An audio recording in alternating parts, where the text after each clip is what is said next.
Let's do it. Here we go.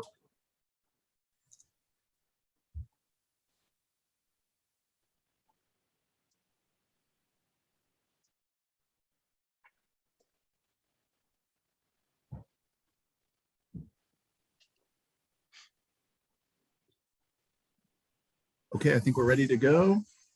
Good morning, everybody. Thanks for tuning in to our Mitigation Banking 101 webinar. And before we get started, I'm going to go over a few upcoming events for NABC. By the way, if you don't know me, my name is Tyler Claverius. I'm a program manager with NABC. Greg is not able to make it today, so I'm going to stand in and do my best to update you on our upcoming events. So on July 6th, we've got an Idaho DEQ meet and greet. So if you're going to be in the Boise area on July 6th, you might want to stop in and meet some of the folks at Idaho DEQ that we work with. And then on August 1st, we've got a workshop on innovative sewer and stormwater compliance.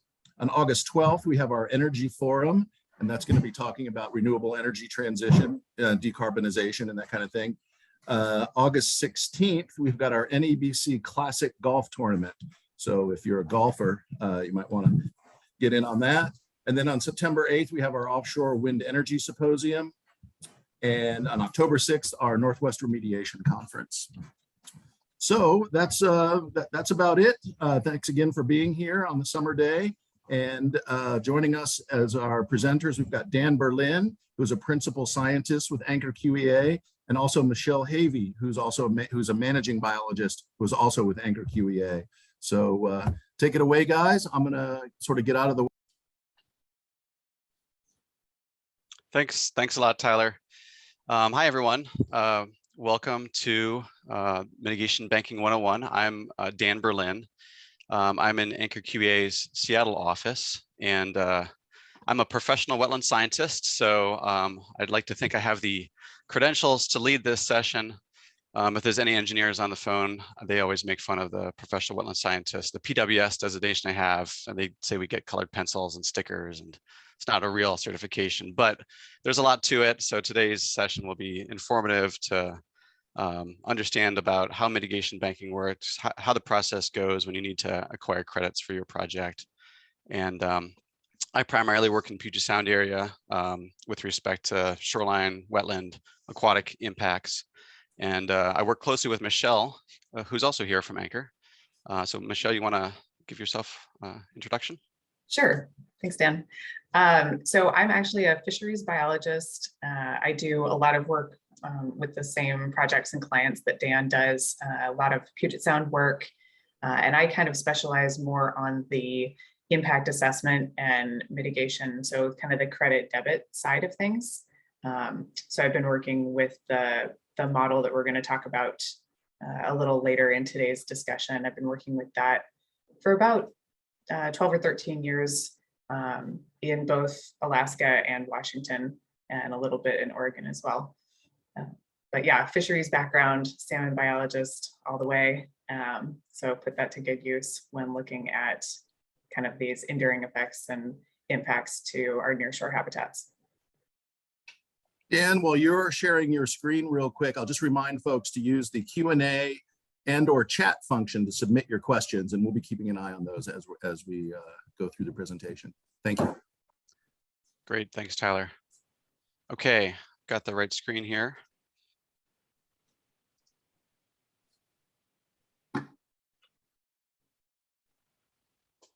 Look good, Michelle? Yep. Everything good? All right. Okay, great. So, yeah, well, let's go. We've got an hour and a half, and I think, we might pause a few times just to check in on questions, make sure that we don't get too far ahead of ourselves if there's some important concepts that need to be addressed to make sure everyone's following. But here's a general presentation today. So I'll start by talking about just mitigation banks. What are they? How do they work within a regulatory perspective? Mitigation options, there's concurrent mitigation, there's advanced mitigation, and then there's mitigation banking. And so we can sort of distinguish those three options. We'll go through some examples in Washington and Oregon I guess we'll talk about the regulations in Washington and Oregon. and then some specific requirements from each state when it comes to acquiring credits and actually purchasing those credits. And then Michelle will go through the ESA mitigation banking components. So I'll really be more focusing on wetland and aquatic resources and the banking associated with those elements. But we are seeing a lot more demand for habitat conservation credits, which is generally referred to as ESA mitigation. And then at the end, we'll review sort of some things to think about, for mitigation bank users, those that buy the credits. And then at the very end, we'll touch on some factors. If you're ever thinking about planning a mitigation bank, what things you might consider for moving forward with that. So wetlands and water are protected in Washington and Oregon. At the federal level, the Clean Water Act, protects wetlands and waters of the U.S. Now, not all waters are waters of the U.S. You can have isolated wetlands that are not subject to protection under the Clean Water Act. But Washington and Oregon each have their own laws that do protect all aquatic resources. So in Washington, it's the Water Pollution Control Act and the Shoreline Management Act. In Oregon, there's the Removal Fill Law. And so while you may not necessarily need a credit or need a permit or need to buy credits from a federal perspective for certain wetlands, you would with respect to those same wetlands that are regulated under the state law. So it's important to remember that. But in general, banking is intended to support offsets for those aquatic impacts. So mitigation banks, these are areas where wetlands or aquatic resources are restored, created, or enhanced. And sometimes they can be, preservation can be a component that goes into generating credits at a mitigation bank. But generally, it's restoration, creation, or enhancement. And those activities have to be conducted for the express purpose of providing compensatory mitigation. And that happens ahead of any impacts that might happen as a result of a project. And those impacts have to be unavoidable. And we'll talk through a little bit of that as we go through today. But they're intentionally created to offset future impacts from other projects. And then they sell those credits to parties that need them, that would choose to buy a mitigation bank credit instead of doing their own mitigation to offset those impacts. So mitigation banking, it started a little bit in the 70s. The concept was there. There was a requirement that there was no net loss in wetland area or function. And through the 80s and 90s, there was a more development of the regulations and guidance, but it really didn't get going until the 2000s. And the 2008 mitigation rule really was the thing that established a set of regulations for compensatory mitigation, and it provided a hierarchy that said, in 2008, they said actually mitigation banks are the preferred mitigation option because they are effective. And a lot of times there's been concurrent mitigation that people did on their own. Those projects failed often. People weren't monitoring them. They fell off the radar for the regulatory agencies, and they just didn't actually achieve their intended function, and it meant that they didn't meet the performance standards. So mitigation banking is the preferred mitigation approach from a federal perspective.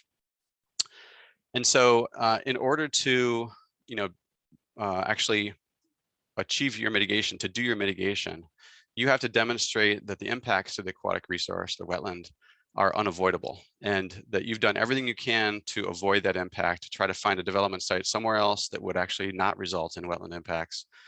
And if you can't avoid them, then you need to demonstrate you've done everything you can to minimize those impacts. So that means instead of doing a slope that's 3 to 1, as a fill slope in the wetland, you would put a retaining wall in, to reduce the wetland impact. That's called minimization. So you have to look at ways to avoid and minimize impacts to the greatest extent possible.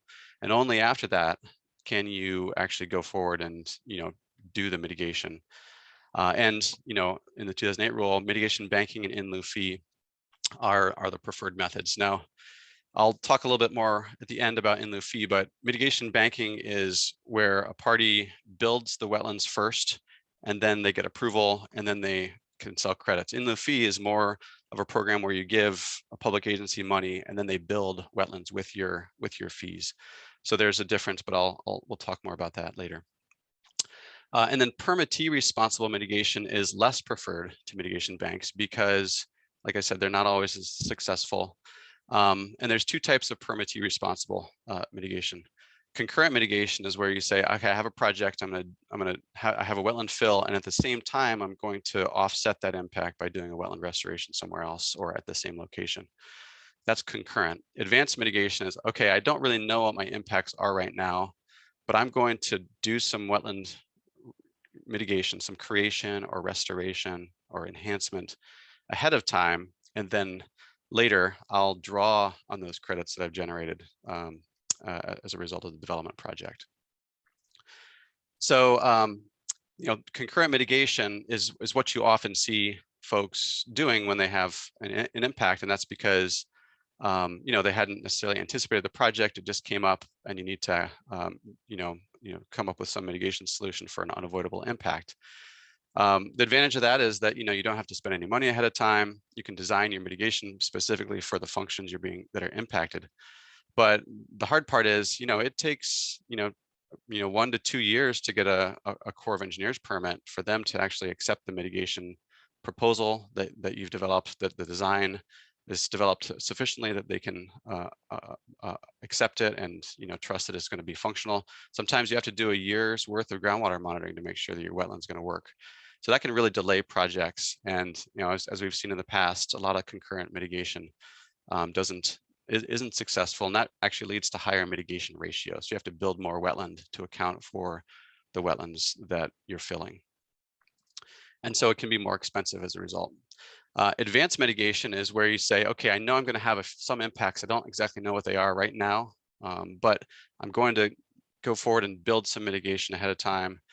And that has more certainty of success because you do build it ahead of time. You can monitor it. You can confirm that it's performing as intended. The agencies like that because it has more certainty, and you end up getting better mitigation ratios because of that.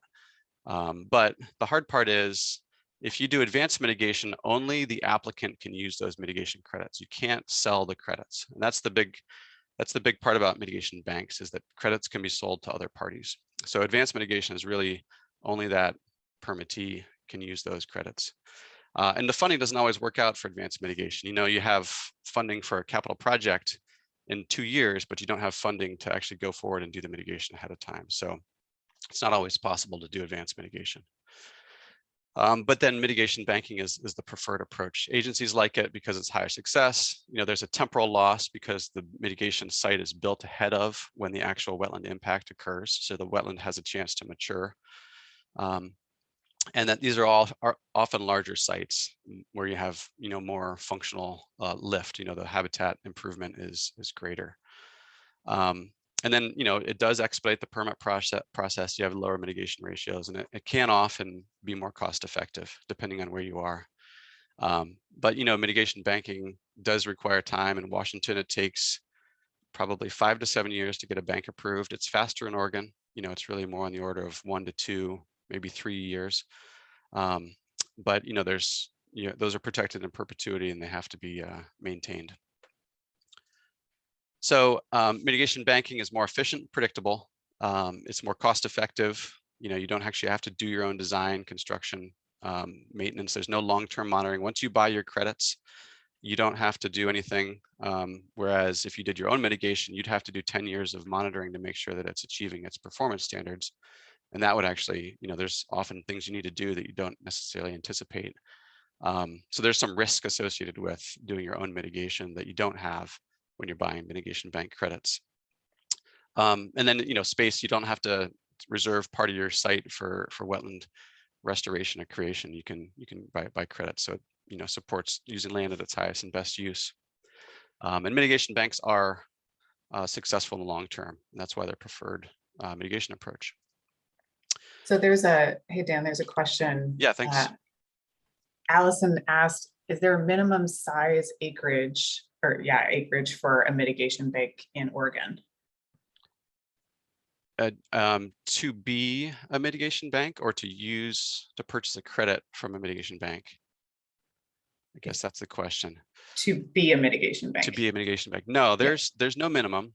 You know, a bank can be created, and the reason that mitigation banks tend to be larger is because you get economy of scale when they're bigger. So, you know, if you're doing a small site to generate a bank, there is a lot of time and effort to design, permit, construct, and then, you know, maintain, you know, and operate that mitigation bank site. So the costs end up adding up and being quite significant, you know, on a per square foot basis. Whereas if you did a large site, you still have to go through the same process to get the bank approved, design, permitting, maintenance, monitoring, and that becomes a lot more cost effective, you know, on a per square foot basis when you do a bigger site. So there's no minimum, but, you know, and generally to pencil out, you do see larger sites as banks. There is one other question that just popped up, and this is for Washington projects. Jean asked, can an applicant purchase credits from a mitigation bank in a totally separate county and watershed than where the unavoidable impacts will occur? That's a good question. Usually the answer is no, but it's not always no. So on the left side here, these are the mitigation banks in Oregon, and these blue lines are actually the service areas. And so you can see they're not rectangular, they're not that angular or linear, they're watershed based. And so, you know, there are mitigation banks in this area, for example, and one mitigation bank in this area, if this is the service area, that bank serves the entire service area, the entire watershed. And those service areas are negotiated with interagency regulatory team, the IRT, at the very beginning of the bank certification process. So each bank has its own service area. And if you're within that service area, you could purchase credits from that bank. If you're outside of that bank service area, you're usually not able to purchase credits from it. Now there are exceptional circumstances. Sometimes there are no other banks available. And you could get agencies to agree to purchase credit from a bank from another service area, but it usually comes with higher mitigation ratios and, you know, more cost. But typically, if there's not a bank in the service area that you have an impact, you usually don't have the option to purchase credits. So I think you already answered this, but the follow-up question was, what if the mitigation bank in your area is sold out? Could you just go to the next available mitigation bank? I think it's the same answer. Now, mitigation banks have a schedule for credit release. So usually what happens is the agencies want to make sure that the banks are performing as intended and that they have a credit release schedule that has credits released every year or two over a 10-year period after the bank is initially certified. So the agencies want to see that the bank is performing as intended, the wetlands maturing, wetland conditions are being achieved. And then on year, you know, so they'll give you maybe they'll give a bank maybe 50% of their credits on at time zero when the instrument, the actual contract for the bank is issued. And then they'll release the rest of those 50% over a 10-year period. So on year one, they'll say, okay, now you have another, you know, 5 to 10% of the credits. And then 2 years in, they'll release another 5 or 10%. So if a bank is sold out right now, they may actually have credits released next year that aren't currently available if they're meeting their performance standards. And so it's worthwhile to, you know, talk to the bank and understand what their release schedule is and whether they anticipate having more credits available. But the same answer goes if there are no credits available, that, you know, you usually are not able to purchase outside of the service area, but you might be able to negotiate it. Good. The questions. Yep. That's it. Okay, great. Thank you. Excellent. Yeah, thanks. Please. No one wants to listen to me talk, you know, straight for an hour, so let's keep them coming. So these are banks that are in Oregon and Washington. And on the left, you know, they're depicted on Department of State Lands website as service areas. So these, you know, blue polygons. And you can see most of them are concentrated around the Willamette Valley, some along the coast. And then in Washington, the green dots are the certified banks. And this is somewhat misleading because many of these banks are out of credits or no longer selling credits, or they were considered single user banks, like WashDOT built a bank in Renton, for example, and they don't have any credits available for the public to buy. But all these banks are, you can visit them on Ecology's website. Same with the Oregon, you can visit them on DSL's website and see them. There's several in process. I think there's actually 5. The blue diamonds are the pending banks. There's actually 3 more that aren't shown on here. So there's a momentum for banking. I think Oregon's process is a little more efficient, so you see more banks than you do in Washington that have credits available right now. So there's a few ways to actually get to the place where you can figure out how many credits you need, how many wetland mitigation credits. And the sort of the older way that's I think probably continues to be more commonly used is an acreage method. So you can say, okay, I'm going to impact 1 acre of wetland. I have to buy 1 acre of wetland credits from the mitigation bank. Well, I'll talk about that in a moment. What we're seeing more is of a move towards functions-based accounting. So, you might, if you impact 1 acre of a low quality wetland, which is category 4 in Washington, that can result in maybe you actually don't need to purchase a full acre of wetlands from the mitigation bank, because category 4 is the lowest wetland. It's the lowest quality, least amount of functions.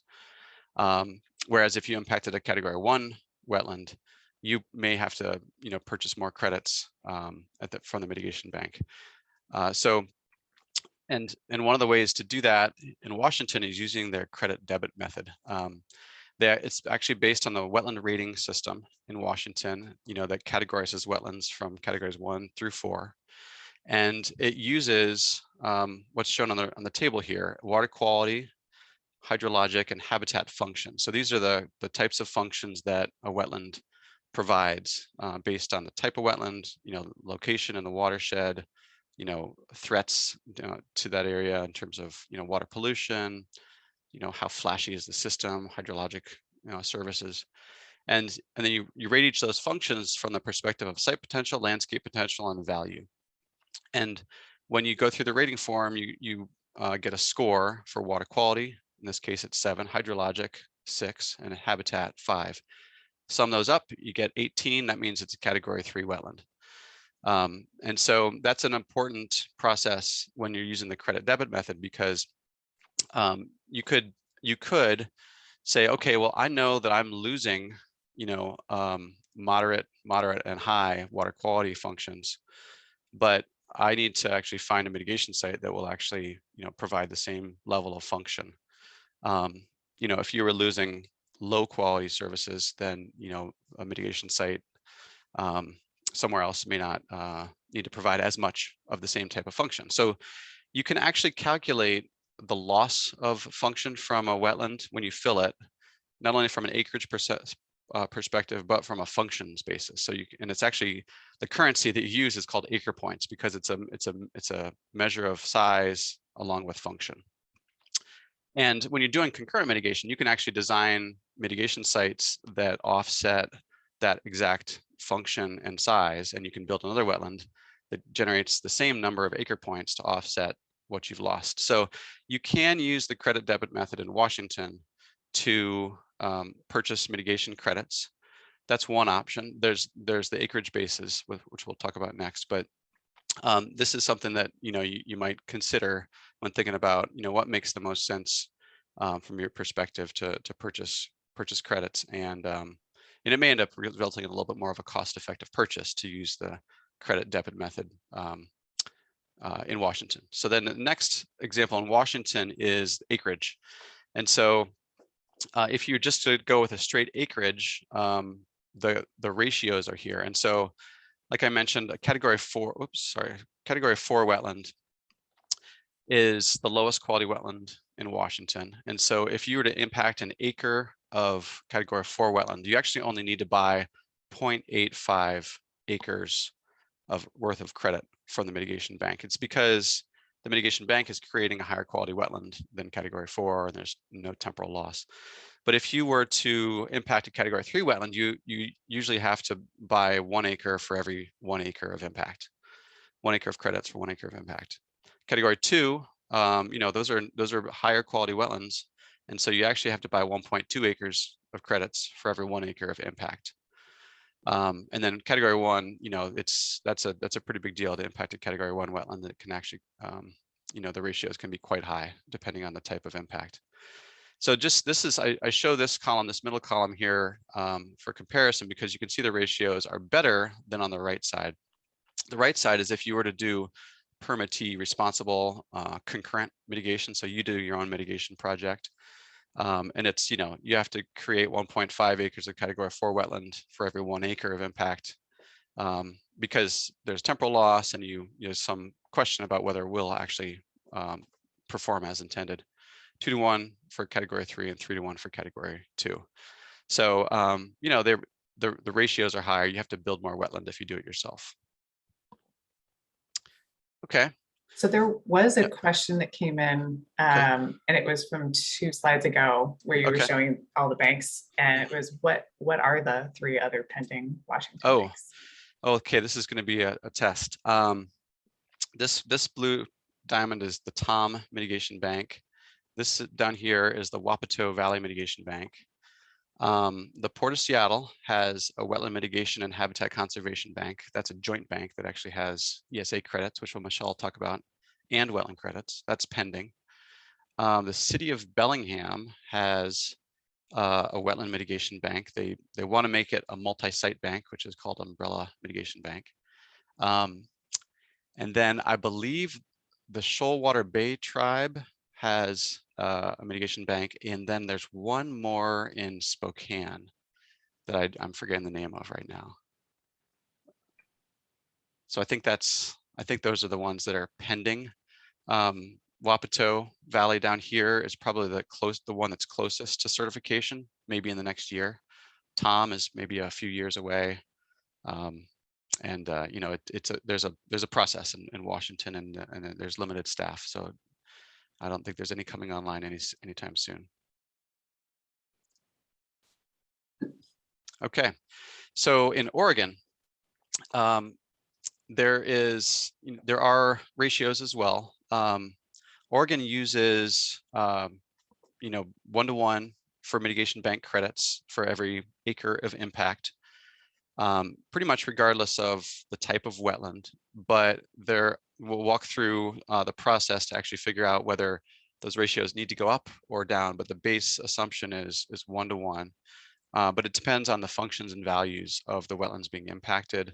And then you also have to make sure that the type of wetland that you're impacting has wetland credits of that same type for sale in that service area. So there's some additional considerations when thinking about wetland credit purchases in Oregon. For comparison, if you were to do your own wetland creation project in Oregon, the ratios are similar as they are in Washington. You can go as low as 1-to-1 or as high as 2.5-to-1, although I think there are some circumstances where particularly unique and high quality wetlands can require higher mitigation ratios. But coniferous wetlands are valued highly, and they are specifically called out as having a higher mitigation ratio. So you have to create 2 acres of coniferous wetland for every 1 acre of impact in Oregon. So that's the acreage method. Now let's go over to some other additional requirements that Oregon uses when considering the impacts and the wetland mitigation bank credit type and availability. So the ORWAP, the Oregon Rapid Wetland Assessment Protocol, is it's a set of guidelines to evaluate the function and values of the wetland. And so the coordinate classification is really sort of the type of wetland that you have. Is it dominated by emergent vegetation, or is it more of a shrub or scrub habitat, or is it a forested wetland? And so you have to consider the coordinate classification, but then also the hydrogeomorphic classification, or HGM. And wetlands have, different types based on their hydrology, their location in the landscape. And the HGM types are slope, like a seep coming out of a hillside would be a slope wetland. Flats is more of, just sort of flat area with some small depressions. Depressional is maybe a little bit more significant with some grade changes, but it's sort of, at the bottom of that depression, the wetland is. And then riverine is, sort of on a stream or on the edge of a river. So consider the ORWAP, requires that you consider the coordinate classification, HGM classification, and then it also looks at 17 different functions: hydrologic, water quality, fish habitat, aquatic habitat, and ecosystem support. Those 17 functions are on the right here. And there's a procedure to go through and evaluate the functional rating and the value rating for those functions and values. And so for the wetland that you're impacting, you have to evaluate those functions and then consider, what kinds of mitigation credits you could purchase to offset those. If you did your own mitigation yourself, you'd need to actually design a project that would also replace those same functions using the ORWAP protocol. But if you're unable to actually find a mitigation bank in your service area, or if there is a bank in your service area, but it doesn't provide all of the functions, there can be an increase in the ratio with respect to the credits that you have to purchase. So here's a little bit more on that. And there's this eligibility form that there's a screenshot here. And you have to evaluate the HGM and the coordinate class, but then there's some specific factors that could increase the ratio or could decrease the ratio. And out of those 17 functions and values, if you have more than 13, that's considered acceptable and there's no increase in the ratio. If you have, say, 10 functions and values out of the 17, so the mitigation bank provides 10, this compared to the 17 that you provide at the same level, then you might need to actually increase the mitigation ratio and purchase more credits, depending on the number of functions and values that you have versus the mitigation bank. But then, there are other factors that can affect the, you can consider temporal loss or the level of functional replacement. If there's, significant improvement in the functions at the mitigation bank, then you may not need to purchase as many credits. So there's a worksheet. I think I just want to point this out for that this is required. The ORWAP is required, and this eligibility form is required for any time you want to purchase credits for impacts greater than 0.2 acres. But ultimately, 1-to-1 is a good rule of thumb, but it can go up, even as high as 2-to-1, depending on, the functions from the wetlands being impacted compared to the functions at the mitigation bank. And there was a question that came in. So Allison asked, what if the Oregon Bank did not do ORWAP when it started? I think that there's this requirement is not as crucial. It's not, they wouldn't, prohibit you from buying credits from that bank if they didn't have ORWAP in place. I think typically there might be more of a qualitative assessment of what functions are provided to the bank versus what's provided at the impact site. But usually in that situation, it would come down to probably like a case-by-case basis and sort of a negotiation with DSL about what is required. Yeah, I'm sure you could get to an agreement. It just may mean that there's more discussion about the ratio, as long as it's in the service area, of course. Okay. And I just wanted to say a few things about streams. So Oregon also has a functional assessment method for streams. And so if there is a wetland impact, or I'm sorry, an impact to a stream, within the ordinary high water mark, then, the same process applies, where you actually consider the function of that stream impact, of that stream and the impact, at that location. Hydrologic, geomorphic, biological, and water quality, those functions are evaluated, and then the values of the same impact area are considered, and those functions and values are shown on the right here.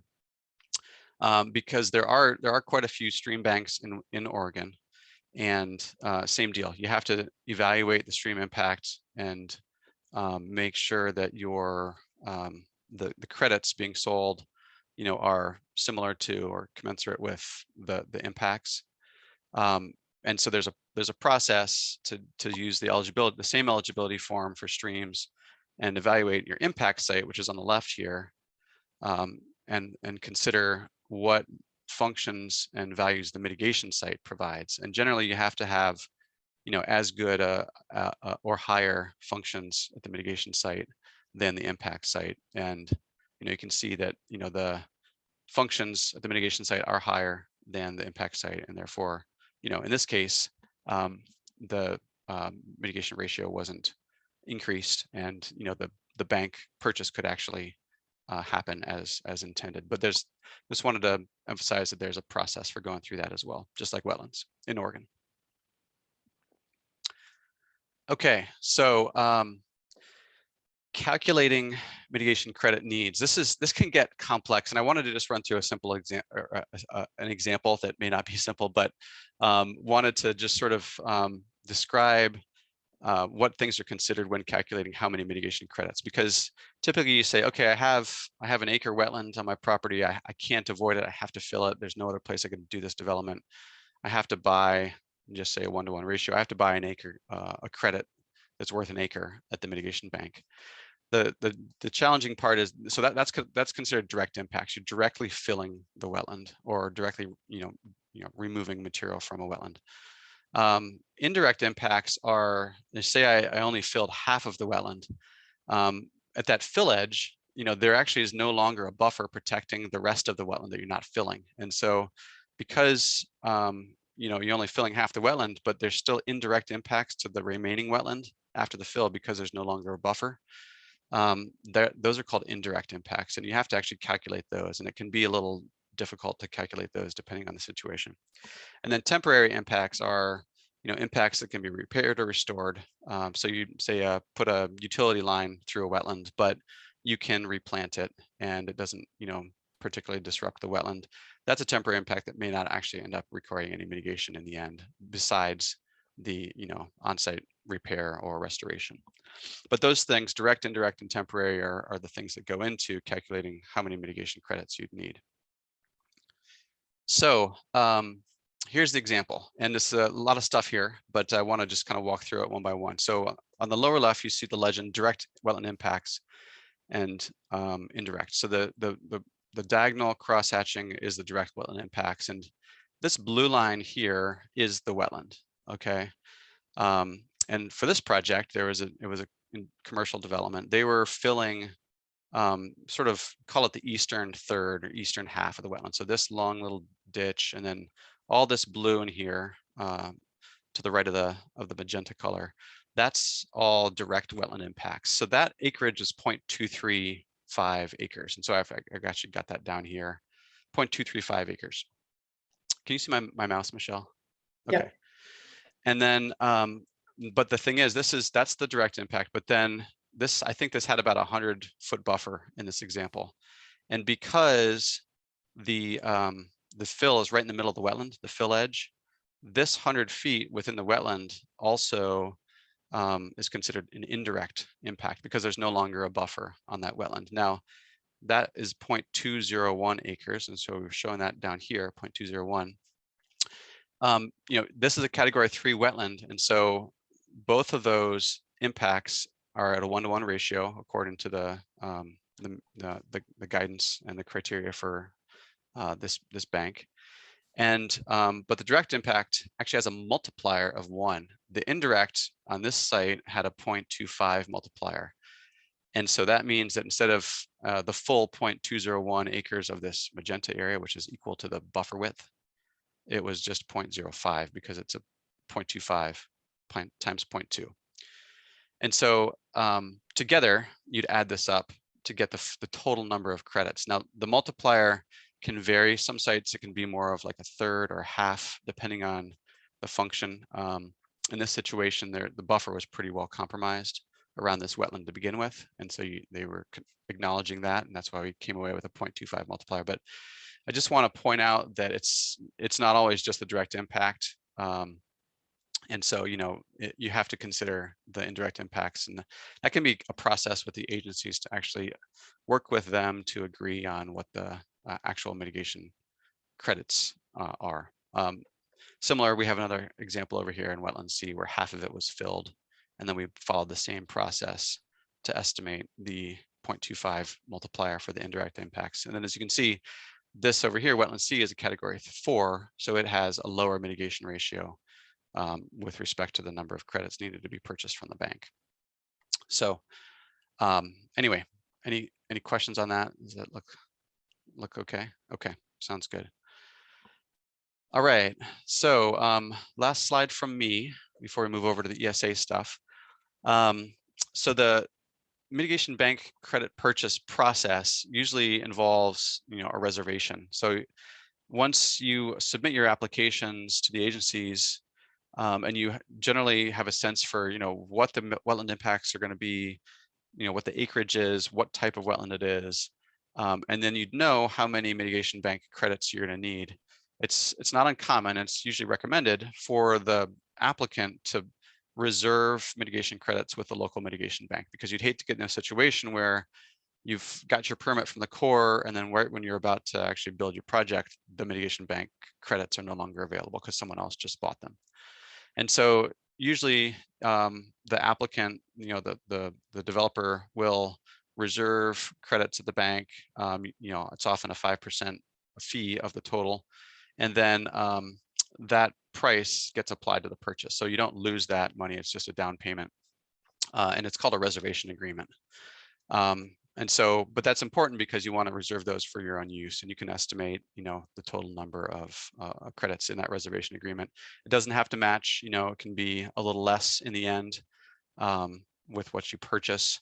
But, if it's more than what you estimated, then, you just want to make sure that they actually have those credits and they haven't been holding them for you if it's more than what you put in the reservation agreement.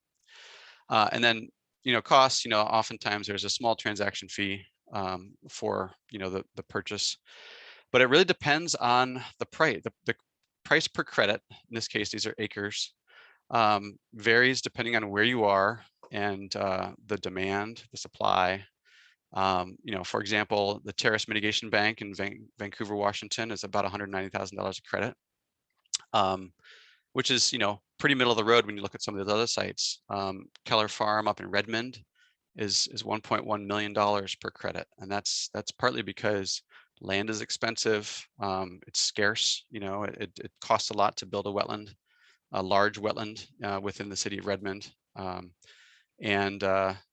there's also demand for that, with respect to the development needs, in that urban area.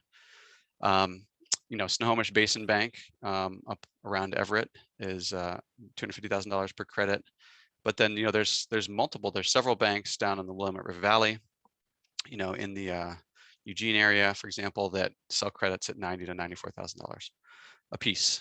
So a lot more affordable there.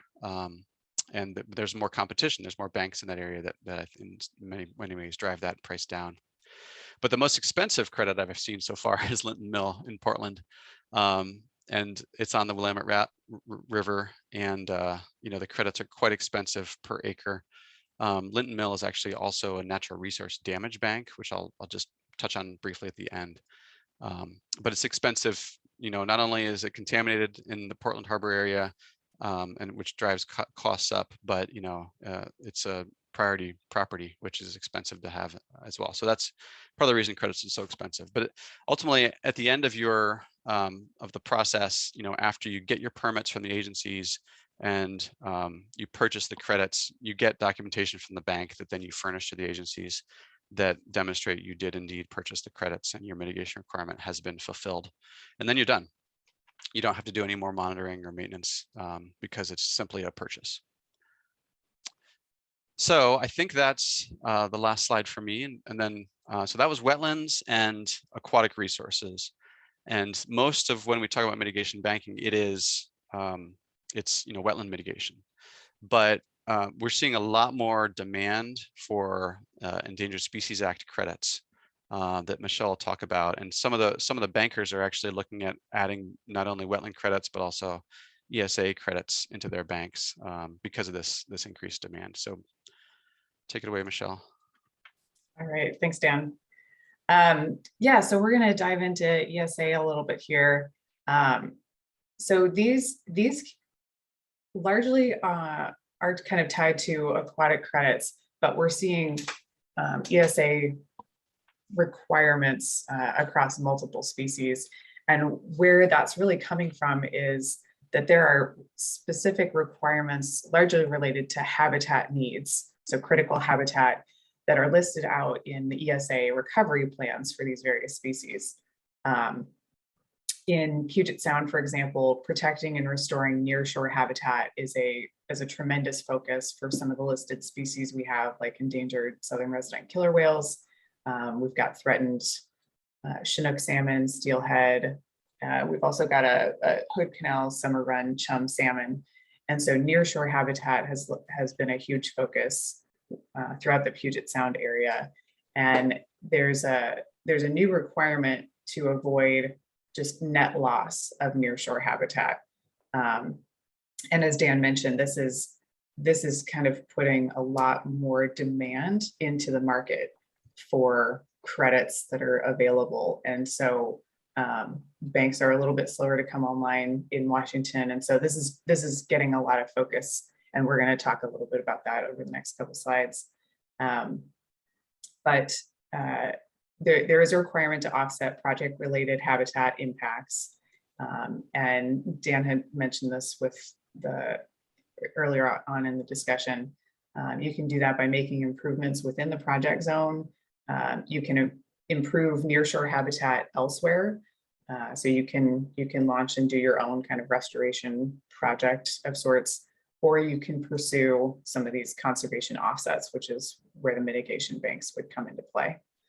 And this becomes, our shorelines are obviously pretty highly developed, and so avoiding further habitat losses becomes a really pivotal issue when there's just not that much land to come about. And so the use of function to offset project impacts is pretty commonplace and has really become kind of the norm, whereas opposed, I think with wetlands, it's been a little bit slower to come online, but habitat equivalency, which we're going to talk about, is I think a little bit more commonplace, and that allows you to really sort of look at the suite of habitats and functions that really support multiple life stages for these species and that make up the critical habitat. And so it kind of gives you a little bit more flexibility to offset impacts, not necessarily with a one-to-one, but by kind of looking at the ecosystem as a whole and replacing the overall function. You want to go to the next slide? All right. So one of the things that's happening, at least in the Puget Sound area, is that the RGP-6 program is being updated. So this is the Army Corps programmatic permit for overwater structures in Puget Sound. The program is actually being expanded to cover commercial and industrial repair and maintenance activities. That's a pretty major shift, whereas before there had not been nearly as many requirements, unless you were putting in a new structure and you were talking about new development. The mitigation needs for that have always sort of been there, but there's been a little bit of a change in the interpretation of some of the ESA guidance. And so now expansions or just typical maintenance and repair activities are triggering a lot more requirements for mitigation. So NMFS is currently updating the biological opinion that's associated with the RGP-6 programmatic, and it's changing names. So now it's actually going to be called the Salish Sea Nearshore Programmatic, or the SNAP. And the kind of the basis of how they're going to be assessing project impacts with this is through a calculator that has a habitat equivalency as its sort of basis, its framework for assessing impacts. And it's somewhat evolved over the years. It started as the Puget Sound Nearshore Habitat Values Model. But that calculator is really front and center, and that's how evaluations are going to be done moving forward. And U.S. Fish and Wildlife is actually also concurrently developing a separate parallel consultation for fish and wildlife species that will be packaged as part of this. And they are committed to having a finalized tool by June 30th. I think the last I heard that was probably going to slide another couple weeks, but it sounded like July was a pretty for sure for the timeline on that. And the SNAP, this programmatic is going to help address the backlog of projects and future nearshore projects throughout Puget Sound. So a lot of folks are really watching the clock and watching to see when this rolls out. There have been a few calls to discuss what it entails. You want to go to the next slide? Okay, so we've had some pretty major shifts with ESA consultation. So the largest of those has been a new approach to assess enduring effects. And that is that essentially NIMS has sort of reinterpreted the rule. And so they are now interpreting any change from pre-development baseline as an impact. So this is very different. So now anytime you touch a pier or a dock to maintain its structural integrity, or to pull creosote out and replace it with a more structurally sound steel pile, for example, you actually are now under the conservation calculator. Those baseline changes are being assessed where you kind of get, you're required to mitigate for the entire presence of the structure for its enduring presence in the environment. So that's a really big change. And as we've said a couple times, that's really prompted larger requirements for mitigation. And NIMS recognizes that this new approach, there are only a few conservation banks, and so the increased demand is recognized. But at the moment, they have developed a conservation bank in Puget Sound that we'll talk about. They are providing some early technical assistance because this calculator is relatively new. And as soon as the SNAP program comes out, they've been largely focusing their technical attention on that, but they will be providing some assistance to help streamline the review and the consultation using the calculator for specific projects. NIMS is also working, however, with Puget Sound ports to optimize or come up with maybe a different programmatic approach that's a little bit more specific to port infrastructure. And that's the HIA Plus model. So that's currently in development and being reviewed by NIMS right now. And that just essentially allows for some different assumptions specific to these larger infrastructure projects that don't really fit very cleanly within the programmatic that they have set up, which is geared a lot more toward residential facilities. You want to go to the next slide? So for mitigation requirements, enhanced conservation measures are commonly known as mitigation. We've kind of talked about this in different ways, but there are calculators. One of the common ones that started several years ago is the Puget Sound Habitat Nearshore Values Model. And that's eventually what evolved into what we have today, which is what they call the conservation calculator. And those are based on this habitat equivalency analysis model, which is something that was developed by NOAA back in the 70s, I believe. And it was really developed for oil spills. So I kind of go into the basics of that on the next slide, but one of the things to mention, even though some of these maintenance projects do have more mitigation requirements than they ever have before, they still have fewer debits than any new project going in.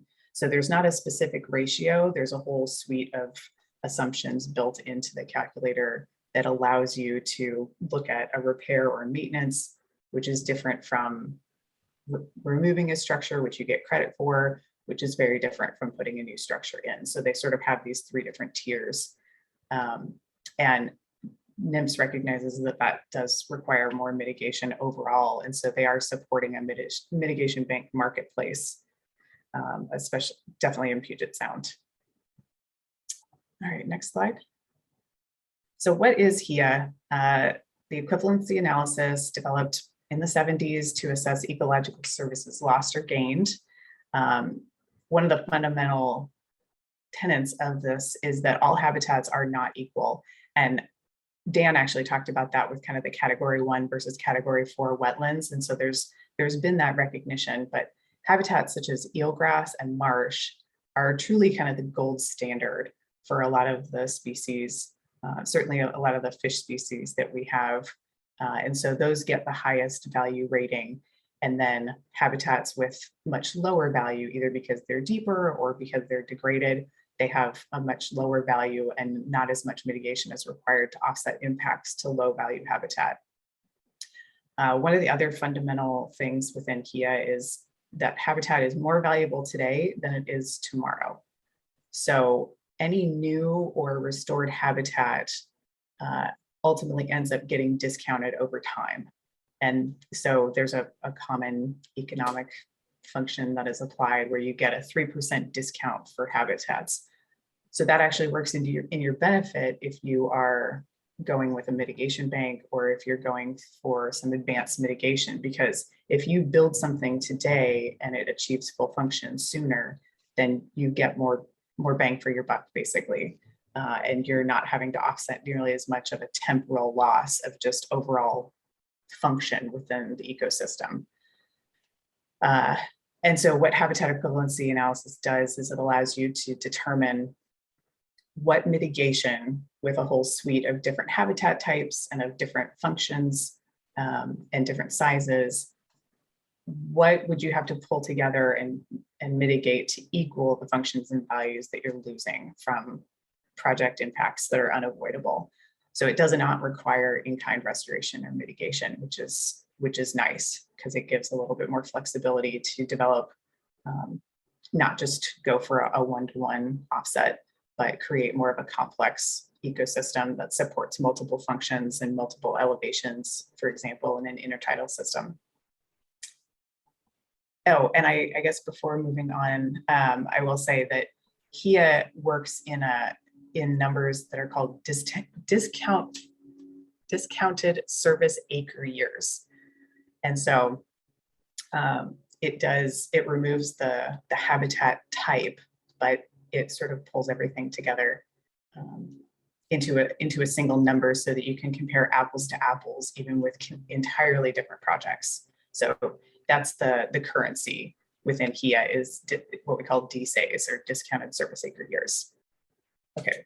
Michelle, question from the audience from Whitney in Klickitat County. Okay. Are these ESA mitigation requirements occurring in areas other than the coast in Puget Sound, for example, along the Columbia River? They will. So the program that's being applied in Puget Sound is actually going to be applied nationwide. And I'm actually not entirely sure on the timing of that, but I do know that it's getting more attention at the national level because it's going to roll in all of these ESA species and use a calculator very similar to the one that has been developed for Puget Sound. So it's going to be serving as the model for nationwide application when NIMS and the Corps are evaluating projects. Yep. Yeah. And if I can add, Yeah. There is a habitat equivalency analysis, a HIA tool for the Willamette River, for Portland Harbor already in place. And we believe that, if you were to repair or replace a dock in the Willamette River or along the Columbia, that you will see additional mitigation requirements that comes as part of the Corps' permit review. It's driven by NIMS, who's in the background, but it is something that you have to do now. All up and down the West Coast is really where we see this, because it's Chinook salmon is driving it, but there are other ESA listed species that have other requirements for mitigation. But I do expect that we'll be in the Columbia soon. Yeah, that's a good point. The lower Willamette model has been actually exported out and used in a few other locations. So that model's been pretty well vetted. So, all right. And so this is just the ABCs, the basics of how HEA works. Essentially, you look at what your pre-project and what your post-project relative habitat values are. So as I mentioned, eelgrass, marsh habitat, those that support really critical life stages, those tend to get the very highest level, so they get a value of 1. And then really low functioning habitat, a parking lot, for example, would be a 0, or a really deep subtidal area, or just degraded because of industrial use, that tends to be a 0 to 0.1. And that allows you to equate different habitat types. So you don't actually even need to know what the habitat is called. And then you do take into account the size of the area, always in acres. And then you also look at the project life. How long will it last? It being the structure that you're putting in, or the restoration project that you're going to build. Will it only last 10 years and then you need to do substantial replantings? So it kind of takes into account how long is that function going to be provided. It also takes into account that temporal loss. So how long will it take for the habitat to achieve the full function that you expect that it will? So if everything went right, would your wetland plants be providing the shade and the water quality benefits that we expect that they will within 5 years, within 10 years? So each habitat type kind of has a set time to full function. And then the result is this discounted service acre year. And that takes into account the fact that habitat today is more valuable than if we build it in 10 years. So your impacts become what we call debits, and then your restoration or your mitigation currency becomes the credits. You want to go to the next slide? So then we have, for some of our mitigation banks, we have what we call stacked credits. So a single bank can actually generate multiple types of credits. And sometimes, for example, a habitat like a wetland can be both a wetland credit, but it can also be considered an ESA credit. Because it provides important functions for species like Chinook. So when a bank is developed, it has to develop and then maintain a ledger. And that allows the banker to document the types of credits, the amount that they have, either what they're gaining or what they're selling, and the date that credits were awarded. And Dan talked about that. So you actually sort of get credits released to your bank once you show that you're meeting performance standards. So you'll get credits in, and then obviously when you're selling, credits would be going out. So you keep track of both the incoming and outgoing credits. And then when you have multiple credit types, you have to track them separately. But if you're drawing on one, let's say you're drawing on some wetland credits that also are functioning as ESA credits, you have to draw them down proportionally. So if you sell half of your wetland credits associated with a 1 acre wetland, and you have, let's say, 50 credits associated with that wetland that are ESA, then you have to draw down those 50 ESA credits at the same time. So it gets complicated very quickly. Is the ESA credit ledger public information? If so, where can I find the information? Yes, I believe that it is public information, but I think you are a little bit subject to how well the bank keeps up their website. They certainly legally have to keep their ledger up, and I was able to find a few ledgers in the preparation for this talk, but I wasn't able to necessarily find all of them. So I don't know, Dan, if you know if there's a central place. Does Ribbits have? Yeah, I think Ribbits has it. Yep. Okay. Yep. There's a last slide. I'll talk about Ribbits, which is a tracking mechanism. Yep. Okay, great. Yeah, so stacked credits, you can have multiple credits. You just have to make sure that you're pulling credits out of your ledger appropriately. And then, so for Puget Sound Partnership has actually developed, oh, thanks, Dan, has developed this conservation credit marketplace. So this is a program that allows users, so it's functioning as a bank, and it allows users to offset nearshore development. What they've done is they did a study, and they sort of identified 5 service areas that were important to Chinook salmon and steelhead within Puget Sound. And this, you use the conservation calculator that I mentioned earlier. That's sort of the tool of use right now to determine your project impacts. And then you can actually buy the credits that you need to offset your project. And right now, the purchase is based on the price for creosote removal projects. So there's a real emphasis on pulling creosote out of the environment. And so this partnership with Puget Sound and DNR has identified a whole suite of creosote removal opportunities. And that is what the conservation credit marketplace is initially being generated on. And that's how the price for those credits have been set. The model, they do anticipate that they're going to be doing additional projects in the future. So eventually they'll switch and start doing more wetland restoration or estuary restoration projects. But for right now, creosote removal is sort of how they've set up this conservation bank within Puget Sound.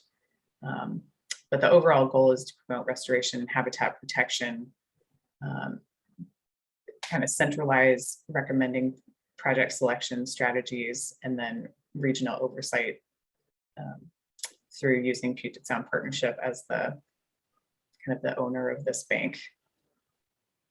I don't know if I missed anything on that. That sounds good. I mean, yeah, it kind of operates as an in lieu fee program, which is the next slide. Oh, there you go. Yeah, thanks, Michelle. This is great. In lieu fee, I mentioned it earlier, but in lieu fee means as the buyer of the credit, you give them the money, and then they do projects with your money. And so the partnership takes the money and does creosote removal. And it can get expensive. You know, for example, I know someone that just spent $800,000 for a pile wrapping project and a bulkhead maintenance project, just because that structure is going to be there for a long time. So it's not cheap. It's important to think about this, and it falls under the mitigation banking context because it's for Chinook salmon, it's for listed species, but you need to do it in order to get your permit. And so it's a pretty emerging issue, and we're going to see it expanding in its effect and impact in all up and down the West Coast, but particularly Puget Sound and the Columbia River area. So in lieu fee, as I mentioned, is a little bit different model, but there are a handful of in lieu fee programs both in Washington and in Oregon. King County, well, I wrote Pierce County, Oregon. How about that? King County and Pierce County, Washington, each have in lieu fee programs that you can purchase credits directly from the county. Again, there's limitations on that. It's not all parts of the county. Pierce County has some watersheds that aren't included in that in lieu fee program, so it's important to look at that. I mean, it's equivalent to service area when you're thinking about in lieu fee. Hood Canal Coordinating Council does have in lieu fee credits available, mostly for wetlands and aquatic impacts. And then Oregon, there isn't a statewide in lieu fee program in Oregon, but it's only if you have a wetland that's not regulated by the Corps. And so it's not jurisdictional to the Corps. And so you don't need to get a Corps permit, but you still need to get a permit from the state. And you can only use in lieu fee when there's no bank available. And so that does limit the opportunities to use Inlu fee pretty substantially. And so, and if you can't find a project that's actually good at, offsetting that impact, that's when Inlu fee comes into play in Oregon. So there's always a mechanism to mitigate in Oregon for any wetland, but you can only use Inlu fee under limited circumstances. Okay, so if you're a mitigation bank user, you're going to buy credits. Remember to check the service area. That's the geographic area where your project falls within, that's defined for each bank. And there can be different service areas for wetland credits than there are for ESA listed species credits. So that's important to think about that. The same bank can have two different services areas for two different credit types. In Washington, there's the JARPA, the Joint Aquatic Resources Permit Application process. You have to fill out the wetland rating system in order to justify the credit purchase and the type of mitigation. In Oregon, they have the joint permit application, and it's very similar to the JARPA.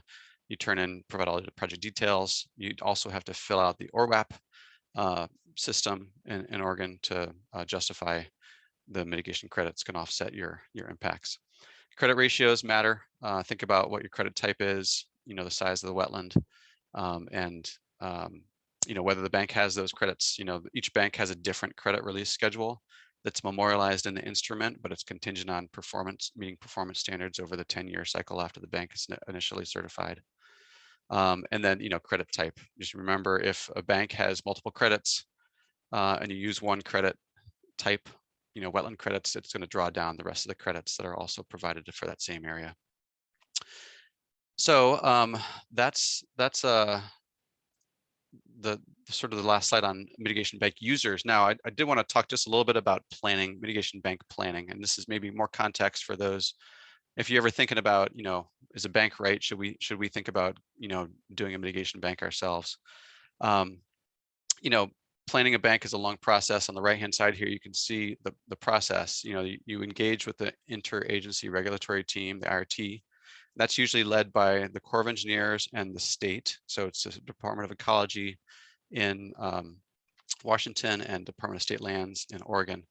And then you develop a draft prospectus. A prospectus describes what types of wetland or habitat functions you're trying to restore, what the conceptual design of the wetland or stream restoration is, and how you'd see it sort of benefiting the watershed. That goes out to public review. If there's concerns from the public, then those need to be addressed before they move into negotiating the instrument, it works like a contract. It's not officially a contract, but it's like a contract, and it describes a lot of information about performance standards, credit release schedule, what kind of financial assurances you have to show that if the bank starts to fail, there's money available to actually fix the bank and make sure that it does achieve its performance standards in the long term. Describes what your maintenance obligations are. And so when you're thinking about whether you want to plan a bank, think about what kind of property you have. Some properties are very cost effective for restoring wetlands. You just have to fill some ditches and breach a dike, and all of a sudden you've got wetland hydrology back again. That can be a very cost-effective way, and that can be on a large scale. It can be a very cost-effective way that can pencil out and support affordable mitigation credit pricing. But if there's already a bank in one service area, that's competition for another bank that may try to establish in that same service area, which can drive the price down. Not all bad for the consumer, but as a banker, that's an important consideration. In the market, the demand actually really matters if you're a banker. But in urban areas, usually there's going to be continued development, and developable property is already scarce. And then you do have to commit the money, and not only up front but in the long term for a bank. There's so a question. I see. Thank you, Michelle. Yeah. What's the average time to get a mitigation bank up and selling credits in Oregon? What's an estimated cost to develop the bank per acre? Well, that's a good question. It varies, but there's actually timeframes that are codified in the federal law for how long the federal government has to certify a bank. And there's timeframes for each step, the prospectus step, the instrument step, and then to get to the final document. And Oregon is much better at complying with the federal timeframe, and they actually have their own state timeframe, and they do a good job of meeting those deadlines. And so after you turn a prospectus in, it could be 1 to 2 years. I think that's probably a pretty typical timeframe in Oregon for a bank to get certified. It can take 6 months to a year to get the prospectus out to public review, depending on what kind of project it is. But I would say 1 to 2, maybe 3 years is a pretty good estimate for a new bank. And it's a harder question to answer in terms of cost per acre. If you don't have to do much excavation or regrading, then it's a much more affordable project. Like I mentioned, the simplest is fill some ditches and breach a dike. But if you have to lower the grade to get down to the proper elevation to actually create wetland conditions, the earthwork can really add up.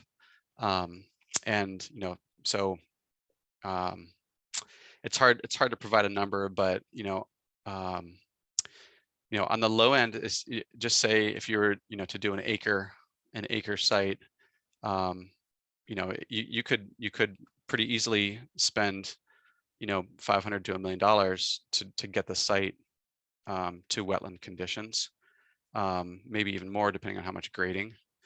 And that's not a significant, maybe not a significant cost, depending on how much the credits might be worth and how many credits you're generating and how quickly they might sell. But you have to also factor in the 10 years of maintenance and monitoring. So it's not just the start costs, but it's the ongoing costs, the financial assurances. You have to post a bond unless you're a public organization. But we are seeing more interest in it. There's a handful of ports that are getting involved in mitigation banking in Washington.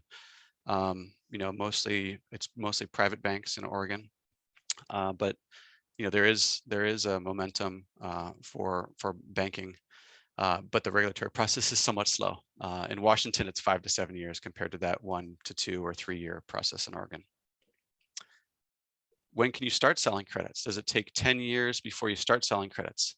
You can start selling credits as soon as you have the instrument finalized with the agency. So the bank is certified when the mitigation banking instrument is signed by the Corps, the state, and the sponsor, and anyone else that's on the IRT for that bank. But it's usually it's a portion of the credits, maybe 50% of the credits are available on day one. And then the rest of the credits are released as the site, construction happens and performance standards are met. And it's usually a 10-year schedule to release those credits.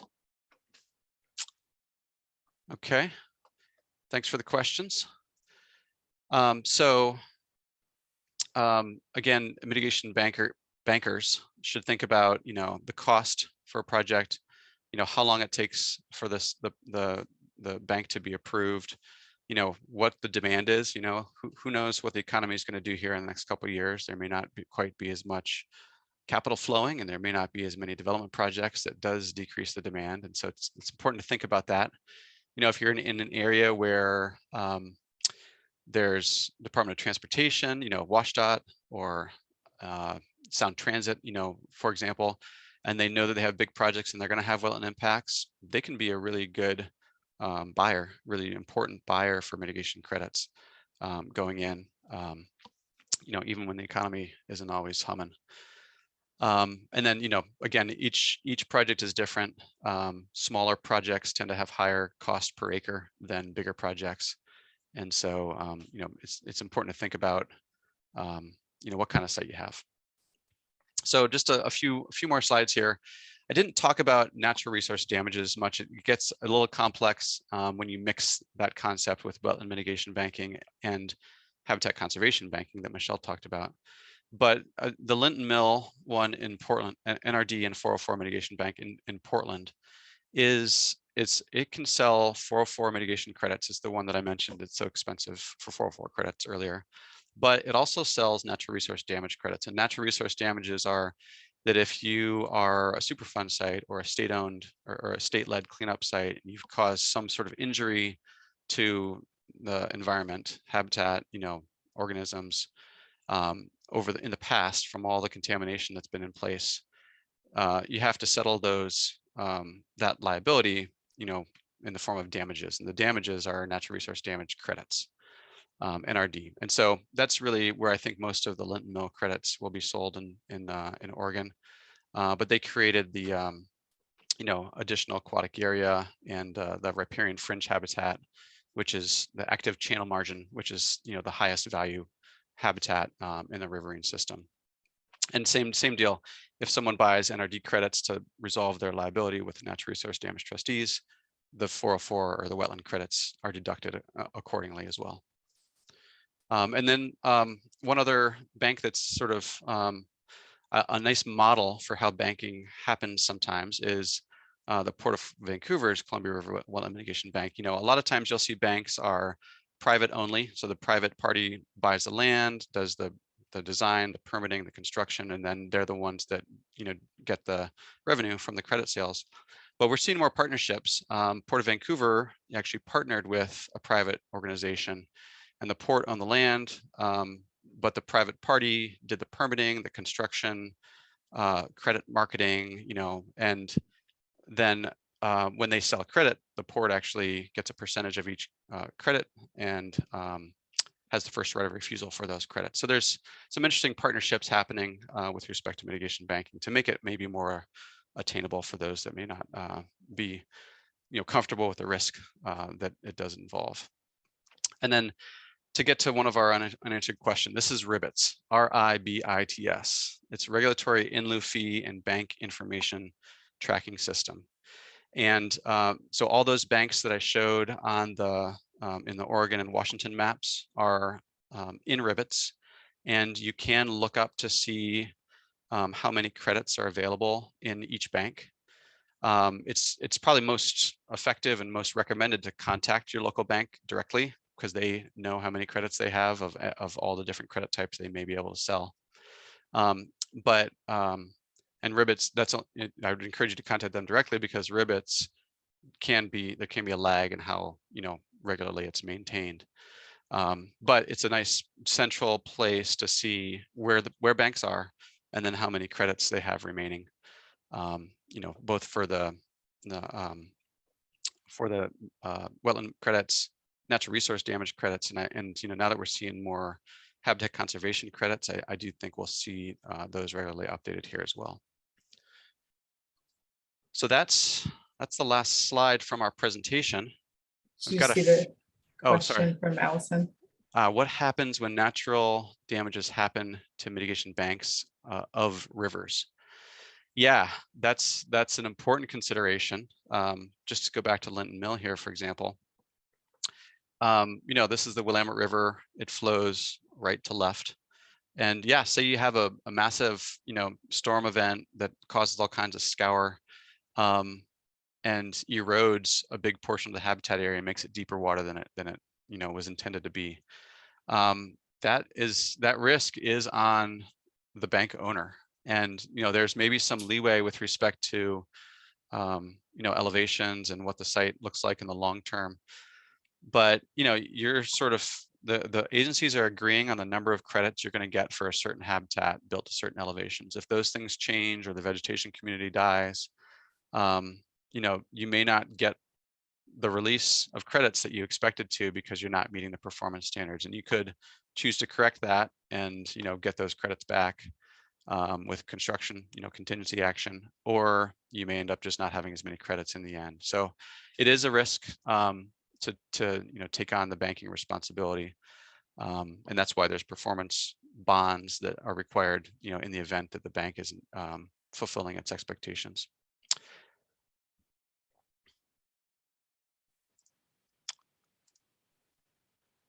Yeah, well, I think I really appreciate everyone's time today. Tyler, thanks for having Michelle and me, and we hope this has been valuable for folks. And feel free to reach out to either Michelle or me directly if you have any further questions. We'd be happy to talk. Yeah, thanks very much, guys. This was great. It's a really great topic, really informative. So we're going to be sending out a recording of this to all the participants, and so maybe I guess in a day or two. But yeah, thanks a lot. You guys have your contact information on the presentation? I don't know that we do, but we can put it We on. can do that, yeah. Okay, yeah, that'd be great. And thanks everybody for attending. Enjoy the rest of the day and stay cool out there. Thanks so much. Thank you. Take care. Bye.